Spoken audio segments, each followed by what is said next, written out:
The film is obviously fictional, but the inspiration was that when I was 15, I did a production of The Crucible in a regional theater in New Jersey, and I really found myself very attached to the play, both to the story and also to Abigail Williams, which was the character that I was playing.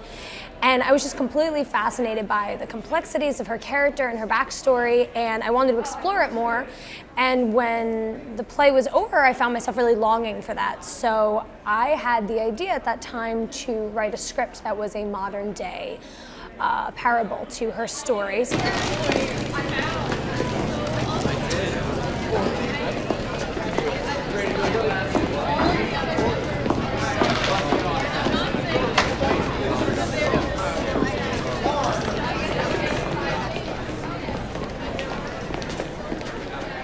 I set it in my own high school where I grew up, and the character that I play in the film is very personal because I also used to latch onto characters from literature and from plays and kind of embody them as a way to get through going to a small suburban school where I didn't feel like I fit in and I didn't feel like I was on the same page maybe as everyone else. I felt like I was in a different world, and I always was wanting to escape that, and literature was a big way that I was able to do that. Where's Owen? He disappeared. All right, folks, we're going to start right here. This camera. 3, 1, 2, 3. You need your guys to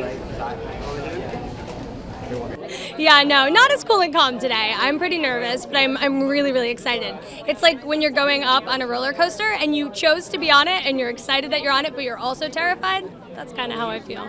Oh gosh. Stomping around the hall, you just feel it automatically. So it brought me back.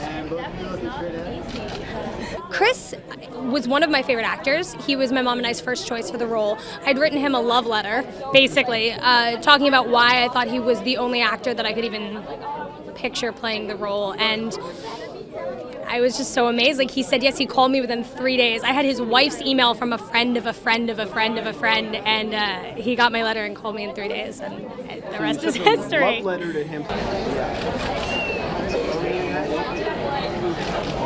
She showed me some stuff she shot, and it was like early Gus Van Sant, Sofia Coppola stuff. I think she's extremely talented. I'm glad I did it. She said she sent to you the request through an unusual way. Yeah. Tell me about that. Yeah, it came through my wife, actually. But that's a good way to get to me.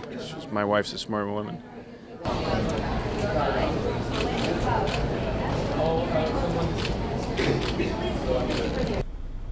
Listen to this.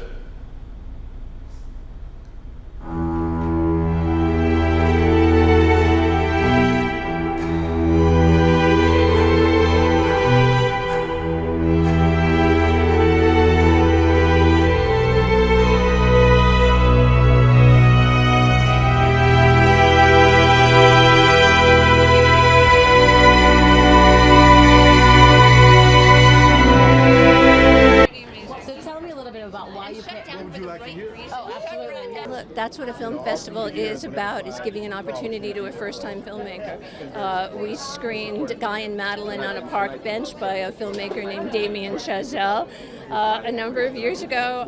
It's about discovering. That's what a film festival is really about discovering new voices, and we're really excited for her.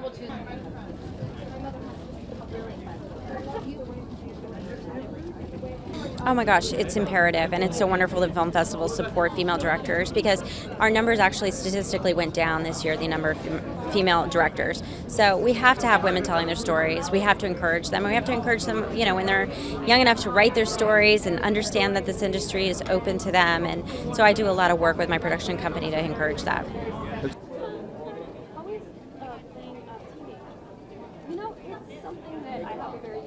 That's amazing. I'm just freaking out about the people on the jury who are watching Blame. Like, Melanie Lynskey is one of my favorite actors, and she's on the jury, and she let me know she's going to be watching my film, and I'm like, oh my god, okay, great. I've only seen you in like 30 films, but yeah, no, it's really, really cool to hear that Reese Witherspoon knows who I am. I mean, I think you need, because honestly, celebrities have the microphone.